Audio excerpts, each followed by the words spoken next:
amanah negara. Dipersilakan.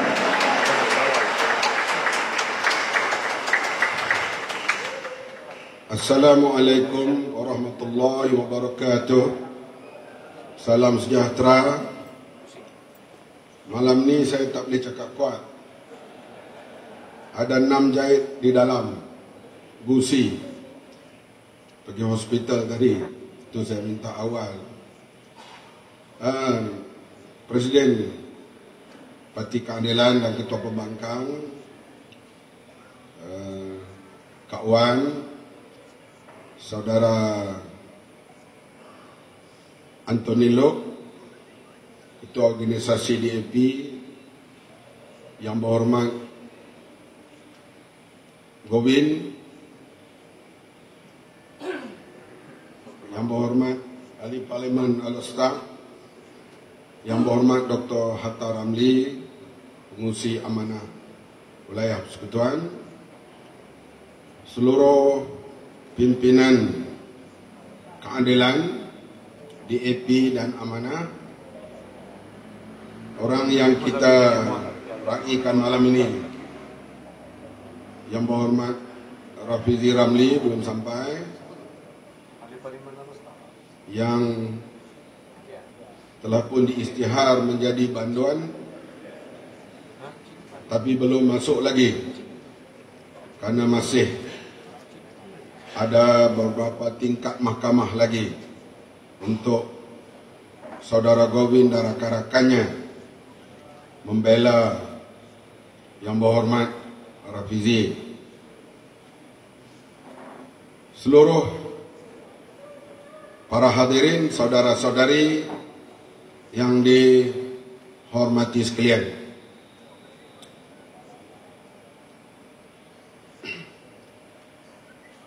kita tak puaslah duk cakap selalu terah suara.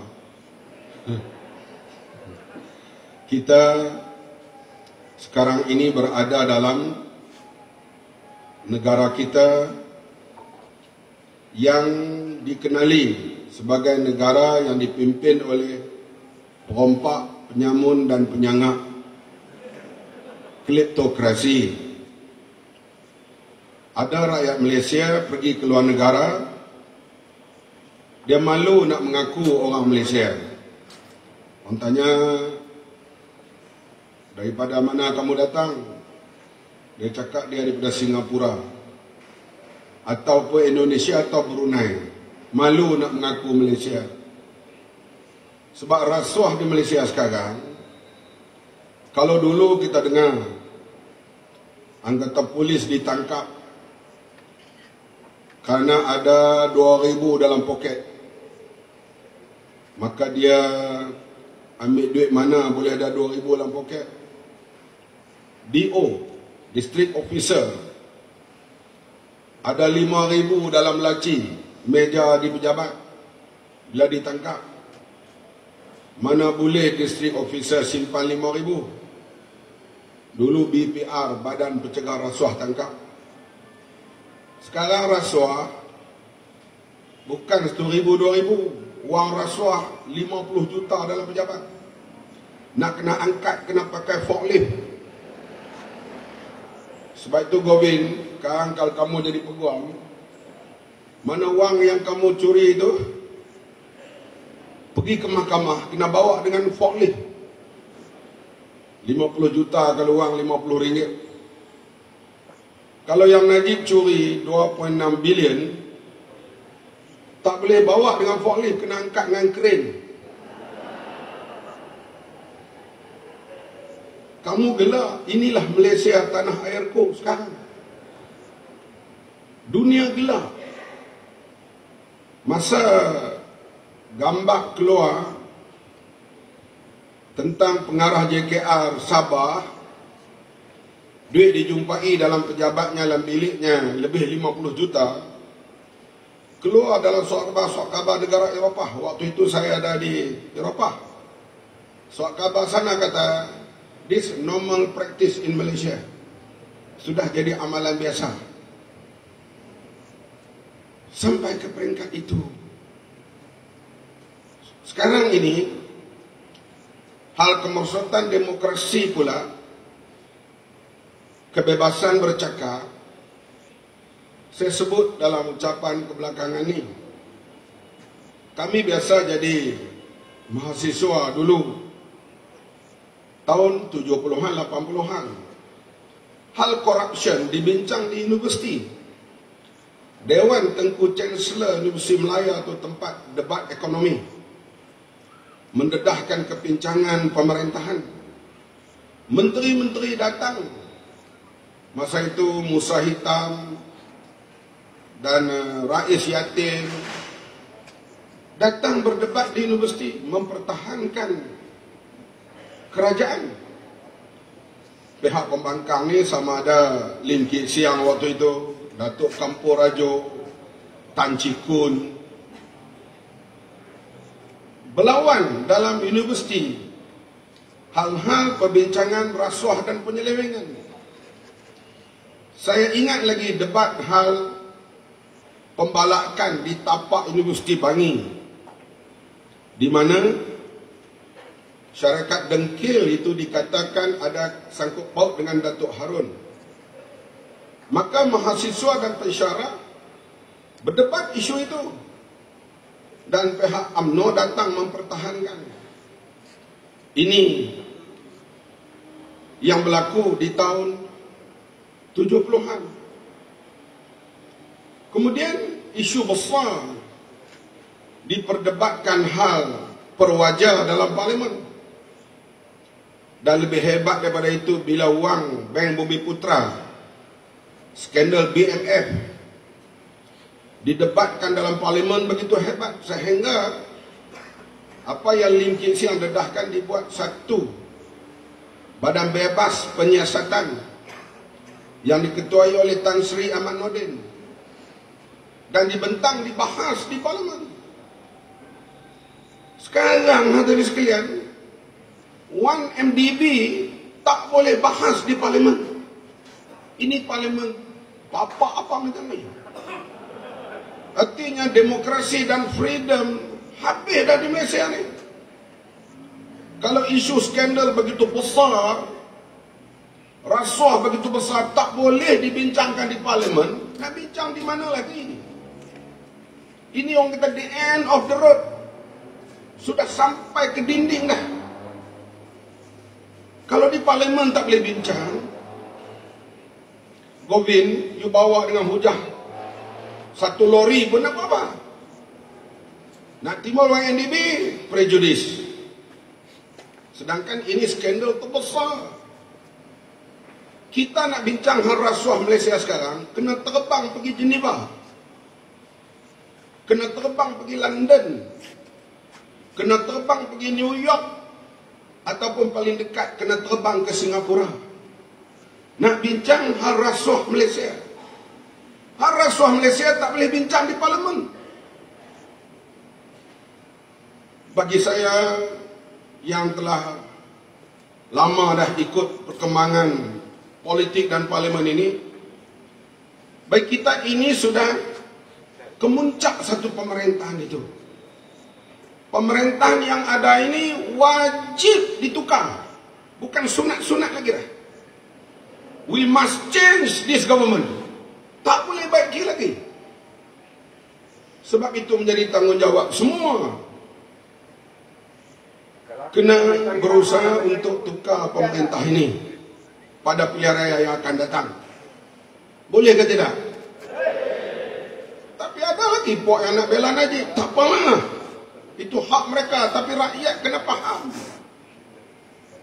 Sudah sampai ke peringkat sebegini rupa. Sekarang kita pergi ke Bangkok, makan apa pun rasa mahal. Sebab duit kita di sana, mereka terima 7.3. Dulu RM1, 10 baht. Sekarang RM1, 7.3. Kat sempadan 8.1. Kita beli apa pun di sempadan Thailand sekarang, kita masuk sebelah Thai, beli beras ke beli apa ke, dia bagi 2 bil. Nak bayar duit Malaysia atau nak bayar duit Thai? Duit Malaysia RM120, duit Thai RM1,000 baht. Dulu ni duit Malaysia RM1, duit Thai RM1,000. Kita tak rasa murah lagi dah. Kemana kita pergi sekarang? Purchasing power kita hilang. Itu dalam video yang diviralkan sekarang. Saya, Tun Mahathir, Rafizi Ramli dan Lim Kit Siang. Saya sebut anak saya, isteri saya tahun 88 masa saya kena ISA. Gaji dia 800 lebih. Saya kena tahan ISA, isteri saya boleh beli rumah. Tahun 88. Rumah bayar sebulan 400, makan minum RM400 lagi. Sekarang anak saya graduate, kerja gaji 3,000, tak boleh beli rumah. Kereta Viva dia rosak, minta duit kat ayah. Artinya sekarang ini, seorang graduan di Malaysia, dia mula bekerja, dia sudah mula jadi orang miskin. Karena paras kemiskinan di Lembah Kelang ini lebih kurang RM3,000. Orang Melayu pula bila terima tahun ini BRIN 3 juta orang tepuk. Lepas itu tahun depan pula diumum BRIN meningkat lagi 3.500.000 orang tepuk. Bila penerima BRIN bertambah, artinya rakyat makin miskin. Tapi bangang rakyat dibodoh, dibangangkan, ni masalah. Sepatutnya, ni cara sakit ni, sakit gigi. Sepatutnya rakyat kita, menteri kena cakap, tahun ini, tahun lepas, penerima BRIN 3 juta orang. Tahun ini, di atas usaha kerajaan, penerima BRIN hanya tinggal 2.500.000. Baru tepuk. Ni dah, penerima BRIN meningkat, tepuk. Artinya rakyat makin miskin. Daya beli kita dah tak ada. Nak tahan kuasa, tak ada lain main isu, Cina. Habis ya ni. Kalau BN kalah, Cina perintah Malaysia. Sekarang, jual Malaysia kat Cina. Habislah. Buat baju merah pun, saya pun kesian. Dia mula-mula dia kata, polis tumbuk saya. Polis tumbuk saya. Kemudian dia ubah pula, Zuraidah tumbuk saya. Zuraidah tumbuk saya. Pukul saya. Kemudian orang cuit dia kot, apa perempuan tumbuk? Dia pun kata, Zuraidah upah orang dia tumbuk saya. Saya telefon kat Zuraidah, bagi Dr. Zuraidah, kamu mengaku kamu tumbuk Jamal tu. Panglima besar ni.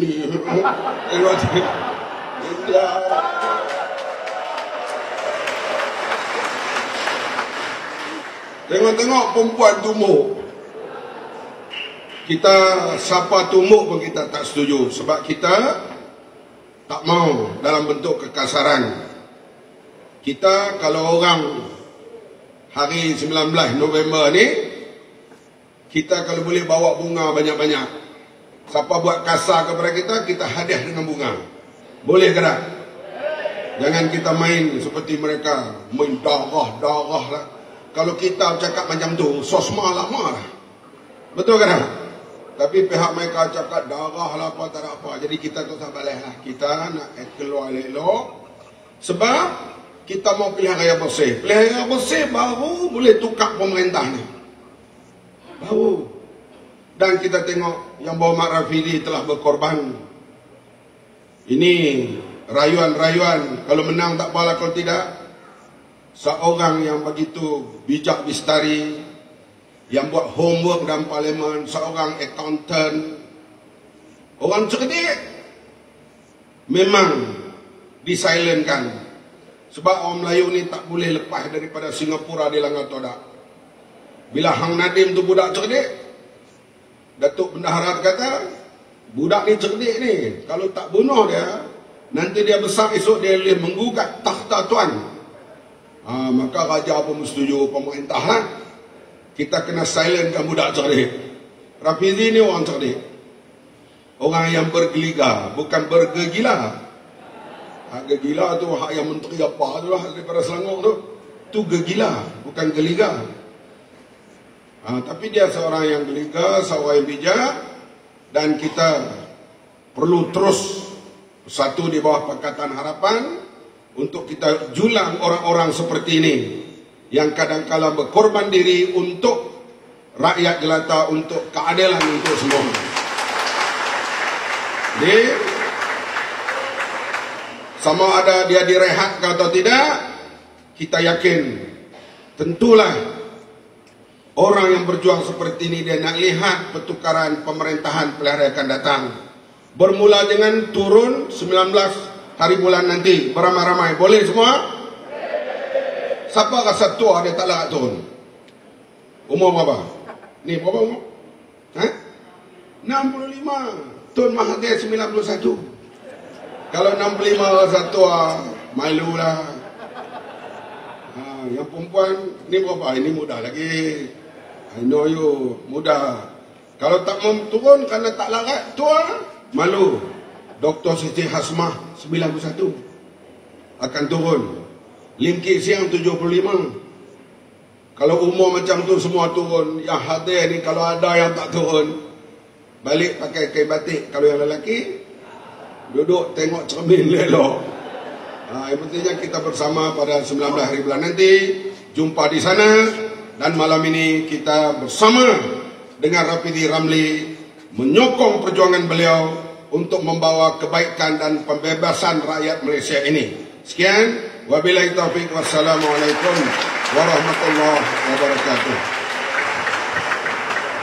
Bismillahirrahmanirrahim. Alhamdulillahirabbil alamin wassalatu wassalamu ala asyrafil anbiya'i wal mursalin wa ala alihi wa ashabihi ajma'in. Saya pengacara yang berhormat, yang berbahagia Saudara Muhammad Sabu, Presiden Amanah. Yang berhormat. Bila saya tengok ni nampak macam saya dulu masa saya budak-budak. Ni macam ronggeng tak? Lain up tak tahulah orang tu. Kami punya generasi tu dulu ada sesi ronggeng.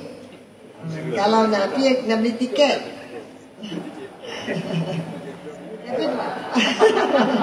Ni line up macam dulu tapi dulu ronggeng pakai kebaya bagi semua ni. Tapi yang ni memanglah kita fight untuk keadilan. Jadi lain yang ronggeng ni pada malam ni.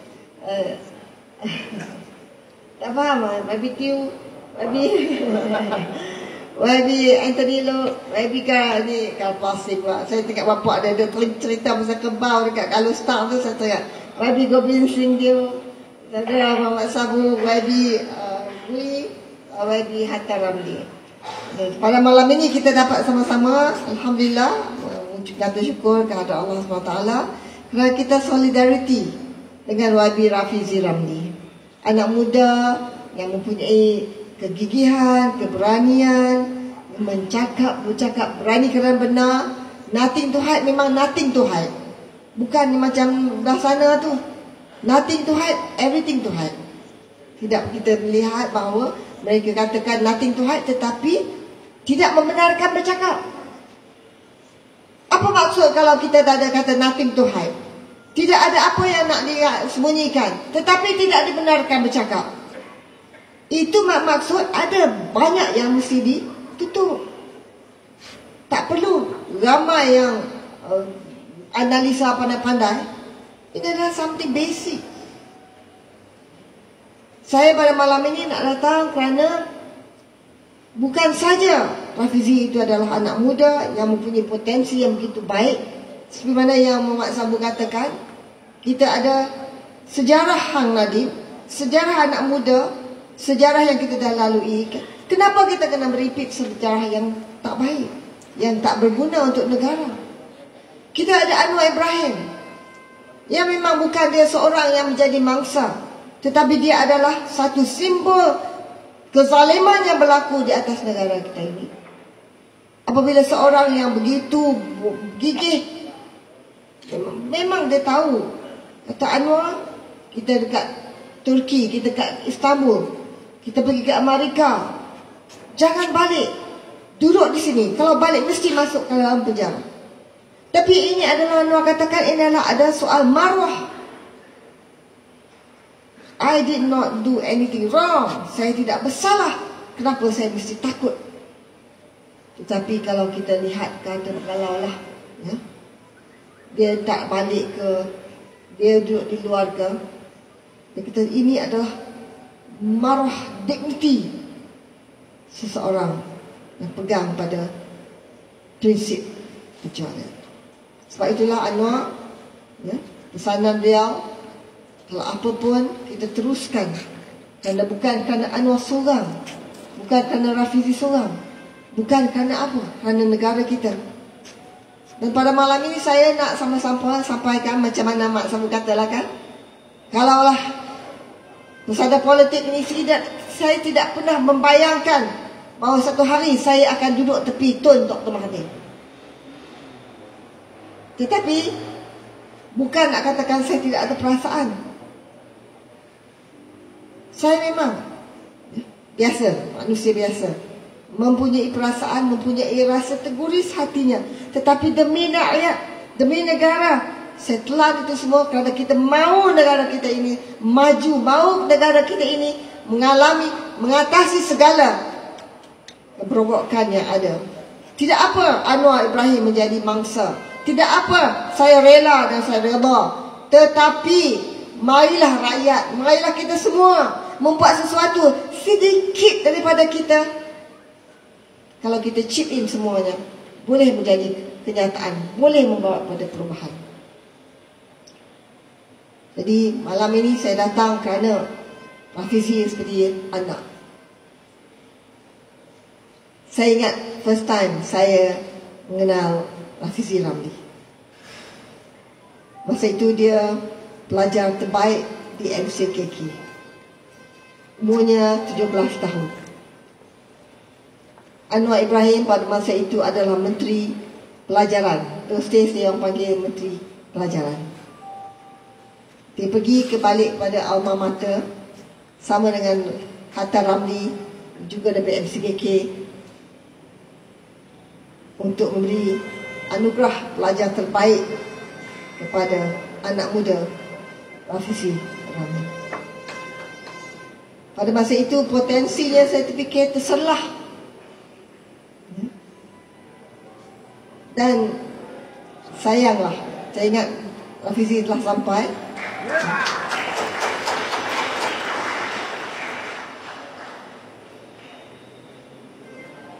I hope so.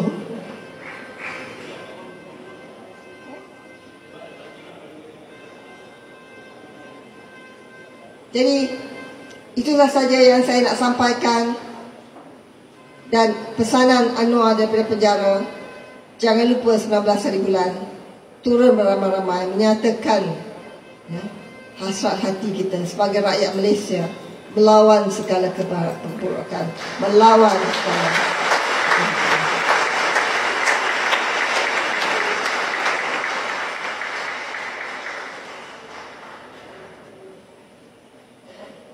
semoga Allah memberikan kita segala kemudahan, kebaikan, hasanah dunia dan akhirat, kerana hidup ini hanyalah untuk dapatkan keredaan Allah. Terima kasih sekali lagi. Wabillahi taufiq wal hidayah. Assalamualaikum warahmatullahi wabarakatuh. Terima kasih. Saya ucapkan kepada saudara pengerusi majlis yang saya hormati, seluruh pimpinan Pakatan Harapan yang hadir malam ini, sahabat saya YB Rafizi, saudara YB Anthony Loke, saudari Teo Wei Keng, saudara Haji Isa, saudara Muhammad Hatta, sahabat sekeluarga saya, saudara Mat Sabu yang pernah duduk dalam lokap bersama dengan ayah saya di Kamunting, sahabat saya saudara Wui Xiaolong, ahli Parlimen Al-Usta, dan of course kita juga ada saudara Mani Vanan, ahli Parlimen Kapar. Yang penting sekali sahabat-sahabat saya yang hadir malam ini untuk memberikan sokongan kita kepada YB Rafizi Ramli. Terima kasih kerana turut hadir malam ini. Saya selain daripada menjadi ahli parlimen, ditugaskan dalam DAP sebagai ketua Biro Undang-Undang. Dan di dalam pengalaman saya telah pun membela ramai orang, termasuk juga pemimpin-pemimpin Pakatan Harapan, dan aktivis-aktivis. Kerja ini bukan kerja setahun dua yang lalu. Sudah mula 20 tahun sekarang. Apa yang penting adalah untuk kami faham bahawa bila kita sebagai wakil rakyat bersuara, maka kita ambil risiko.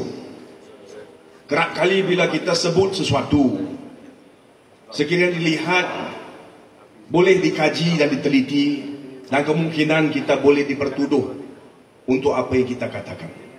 Kita ada di dalam negara ini beberapa undang-undang yang merujuk kepada perbahasan ataupun apa yang disebut oleh seseorang itu. Kita ada akta hasutan misalnya. Dan kita lihat bagaimana pemimpin-pemimpin ahli politik telah pun dipertuduh di bawah akta hasutan. Saya rasa contoh yang paling besar adalah mendiang Mr. Karpal Singh. Beliau dituduh di bawah akta hasutan dan beliau didapati bersalah. Saya menjadi peguam beliau juga. Dalam itu kita melalui satu pengalaman mana saya belajar berkenaan dengan betapa tabahnya atau kuat semangat seorang pemimpin itu. Kalau nak kita pimpin, if we want to lead a particular cause, we have to be ready for the punches. Ini yang diberitahu kepada saya oleh Mr. Kapal. Dan saya rasa kalau kita lihat kepada keadaan politik negara ini sekarang, apa yang disampaikan, mesej itu adalah mesej yang memang tepat pada tempatnya. Tuan-tuan, negara kita sekarang melalui satu keadaan di mana Malaysia menjadi terkenal bukan saja di rantau ini, tapi di seluruh dunia oleh kerana satu skandal. Satu skandal yang melibatkan sejumlah wang yang cukup besar. Jumlah wang yang disebut itu, kalau kita nak sebut dalam angka, kadang-kadang susah. Orang pun tidak tahu berapa banyak kosong di belakangnya. Tapi kalau kita dalam arti kata atau dalam bahasa simple, ianya melibatkan 2,600,000 juta ringgit. Perkara yang sangat besar ini sekarang dibincang bukan saja di mahkamah-mahkamah Malaysia. Ini dibincang di Amerika Syarikat. Seperti mana tadi disebut oleh Tuan Haji Mat Sabu. Apabila kita di negara ini nak bangkitkan perkara ini di parlimen, kita dihalang. Di situ disebut subjudice. Kenapa? Kerana disebut kes ini berlangsung di Amerika Syarikat. Kepada saya beza berpendapat dengan Tuan Speaker. Kepada saya, subjudice ini terpakai hanya kepada kes-kes yang berlangsung di Malaysia. Maka kalau satu kes itu dibincangkan di negara lain, the rule of subjudice does not apply untuk menghalang kita daripada bincang perkara ini di dalam parlimen. Itu dibangkitkan oleh kita di dalam parlimen. Tetapi keputusan itu masih ditegakkan oleh Tuan Speaker. Dan oleh itu kita lihat dalam perbahasan yang baru-baru ini yang melibatkan rang undang-undang kewangan, budget, banyak perkara yang kita ingin bangkitkan itu perlu dibangkitkan dalam cara lain ataupun dihadkan. Tapi apa yang penting, tuan-tuan, apabila kita tidak boleh sebut berkenaan dengan perkara itu dalam Dewan, kita perlu sebut berkenaan dengan perkara itu di luar Dewan. Saya sebut kepada Tuan Speaker, saya cakap perkara ini dibincang di mana-mana tempat di Malaysia. Kita bincang di dalam Dewan, kita bincang dalam kedai kopi, semua orang bincang perkara ini. Dan saya rasa Malaysia, orang kita bijak, pandai, kita tahu isu dia, dan kita nak supaya wakil rakyat kita bincangkan berkenaan dengan kes ini, isu ini, kerana ianya melibatkan wang negara kita, ianya melibatkan pemimpin dalam negara kita. Setuju atau tidak?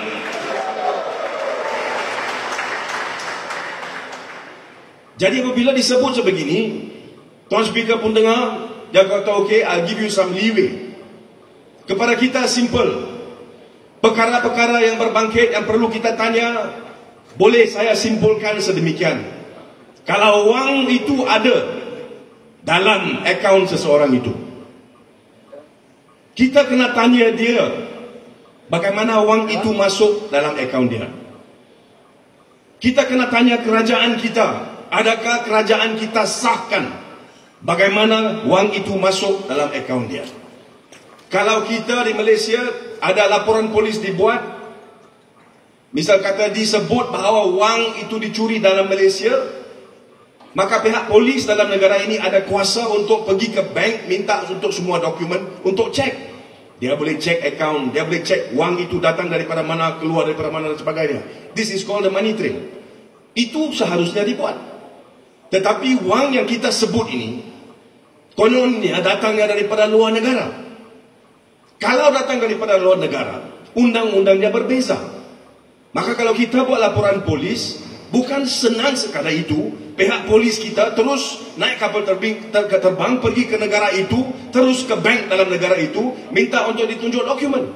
That is not how the law works. Kalau berlaku sebegitu, memang mereka akan diminta supaya balik. Our police officers cannot go to another country and just walk into any financial institution and demand to be shown records, demand to be shown money trails. Jadi persoalan yang paling penting adalah ini, apakah cara yang kita menggunakan untuk mengatasi masalah itu? Negara kita, tuan-tuan, ada undang-undang di mana kalaulah berlaku keadaan sebegini dan kita perlu bantuan daripada polis daripada negara lain itu untuk bawa kepada kita rekod-rekod supaya kita boleh sahkan daripada mana wang itu datang, daripada akaun mana wang itu datang, daripada akaun mana ia dikeluarkan dan sebagainya. Ada prosedur dia. Ada prosedur, ada akta yang digubal oleh parlimen, di mana satu permintaan perlu dibuat kepada peguam negara itu untuk bantuan. Ini dikenali sebagai mutual assistance. Itu adalah cara dalam mana kita boleh sahkan daripada mana wang dia datang. Jadi dalam negara ini, apabila ada aduan dikatakan bahawa wang yang besar itu telah masuk dalam akaun orang itu, orang itu disebut sebagai MO1, tapi kita semua tahu siapa dia. Ya. Apabila disebut bahawa wang itu datang daripada negara lain, perkara yang perlu dilakukan oleh peguam negara atau polis negara ini adalah untuk siasat money trail. Faham? Ini sangat simple. Tetapi apabila kita ke parlimen, kita tanya berkenaan perkara ini, dikata tidak. Negara kita, peguam negara kita diminta oleh SPRM supaya buat permohonan. Jadi SPRM ada melaksanakan tugas. SPRM ada minta peguam negara kita supaya minta negara itu beri money trail. Tetapi itu tidak dilakukan. Kalau tidak dilakukan, persoalan dia adalah bagaimana kita boleh sahkan wang itu datangnya daripada akaun mana, kemudian itu keluar kepada akaun mana. Bagaimana kita boleh sahkan apa yang dikatakan, penjelasan yang diberikan oleh orang itu. Ini menimbulkan satu persoalan yang cukup serius. Kita cuba, kita tanya, tidak ada jawapan. Jadi di parlimen, tempat yang paling baik, orang yang boleh jawab soalan itu, dia ahli parlimen, dia yang bentang bajet, dia yang harus datang ke parlimen jawab soalan itu. Jadi saya di situ tunggu untuk dia. Saya tanya timbalan dia. Timbalan dia pun pandai. Bila saya bangkit, saya tanya soalan, dia pun okey, tak apa, you minta Menteri Kewangan akan jawab. Saya kata no problem. Saya beri peluang, kita gentleman. Jangan nanti bila saya tanya Menteri Kewangan kata, oh kenapa tak tanya Menteri Dalam Negeri? Saya kata okey, I'm asking you, you have no answer, no problem. Bila Menteri Kewangan datang, kita lihat Menteri Kewangan kedua yang beri jawapan, Datuk Seri Johari. Datuk Seri Johari itu terus terang, bila saya tanya kepada dia, tak boleh jawab. Saya pun tak tahu. Yang saya tahu, siasatan sedang berlangsung, tapi butir-butirnya saya tak tahu.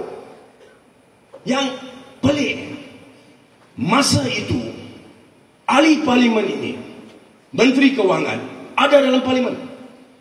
Bukan dalam bangunan di luar, tapi di dalam bilik yang berdekatan.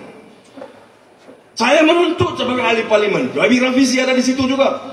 Kita kata, kenapa apa susah sangat masuk dewan, kita suruh buat cabaran, jawab soalan itu. Bukan saya, Gobind Singh, ahli parlimen Puchong. Bukan Rafizi Ramli, ahli parlimen Pandan. Bukan kita sebagai ahli parlimen pembangkang sahaja yang nak dengar jawapan itu. Seluruh rakyat Malaysia nak dengar apa yang dikatakan sebagai penjelasan itu.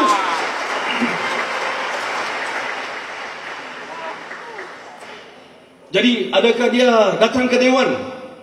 Saya tak tahulah. Ada berita-berita macam-macam. Tapi yang saya tahu, dia ada masuk, lepas tu dia ada keluar daripada Dewan tanpa datang untuk undi untuk bajet dia sendiri. Only in Malaysia we have the Minister of Finance who does not turn up in the house to vote for his own budget. Apa ni? Ini isu yang sangat penting. Kerana ada laporan yang mengatakan wang ini derma. Tapi derma itu dia tak gunakan seluruh derma itu. Dia kembalikan sejumlah besar derma itu. Amerika, dia kata ini bukan derma, ini wang 1MDB. Saya nak tahu, kalau ianya bukan wang derma, kita bagi balik wang itu kepada siapa? Betul? Kita kembalikan wang itu. Kita sebut berkenaan bajet. Rakyat Malaysia nak dengar daripada Perdana Menteri kita. Tapi berkenaan dengan wang yang besar ini, tak ada jawapan. Itu saya biarkan kepada rakyat untuk menilaikanlah kewibawaan, kecekapan Menteri Kewangan kita. Untuk datang ke Parlimen nak jawab soalan itu, tak boleh. Tapi sehari dua kemudiannya, saya lihat video klip. Dia berkaraoke, syalalalala. Itu okey. Syalalalala. Ini apa ni? Bukan saya cakap. Kalau saya cakap, nanti orang marah. Tapi saya tengok video klip. Bukan saya seorang. Semua orang tengok betul. Inilah keadaan kita di Malaysia sekarang. Dan kita perlu hantar satu signal kepada Perdana Menteri ini. 1MDB ini melibatkan perkara yang besar. Wang yang besar. Isu yang berbangkit adalah bagaimana kerajaan cari dana untuk menyelesaikan krisis kewangan yang berbangkit seakibat daripada masalah ini. Jadi kita lihat ramai ahli parlimen bangkitkan isu ini. YB Tony Puah dan YB Rafizi memang di depan berkenaan dengan isu ini. YB Rafizi dipertuduh di mahkamah. Dia dituduh dua pertuduhan di bawah Akta Rahsia Rasmi tahun 1972. Mereka bawa kes itu dan beliau didapati bersalah.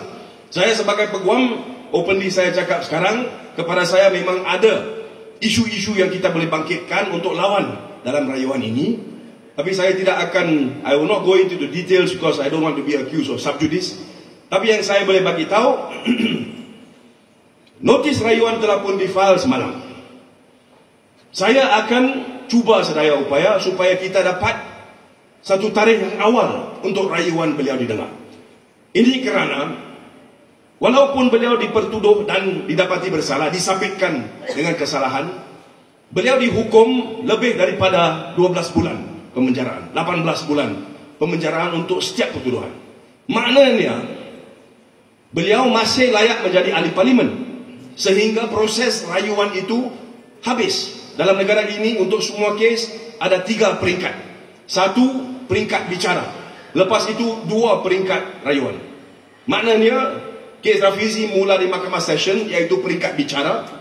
Lepas itu kita ada peluang rayu kepada Mahkamah Tinggi Kuala Lumpur, dan kemudian ke Mahkamah Rayuan di Putrajaya. Ada lagi 2 tahap. So there are 2 stages to go. So this is not the end. Kita telah pun filekan rayuan, and we will fight this right till the end for YB Rafizi.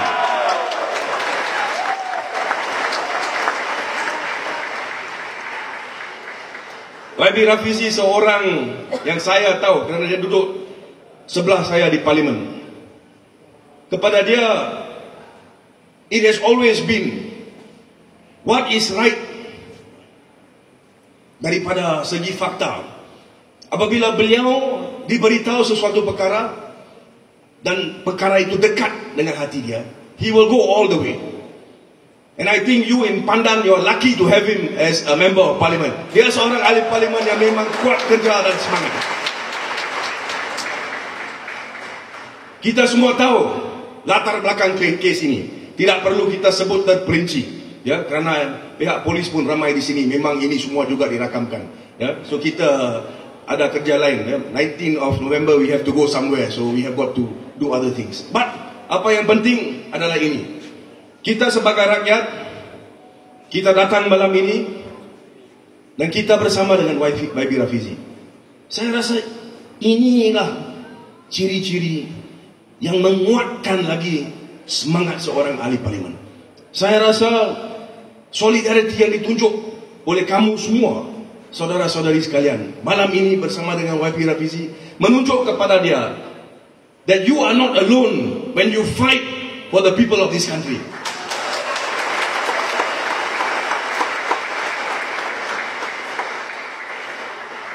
Dan saya sebagai rakan sejawat, sebagai ahli parlimen, I also give you my assurance, YB Rafizi, this is not the end. We will fight and we will win.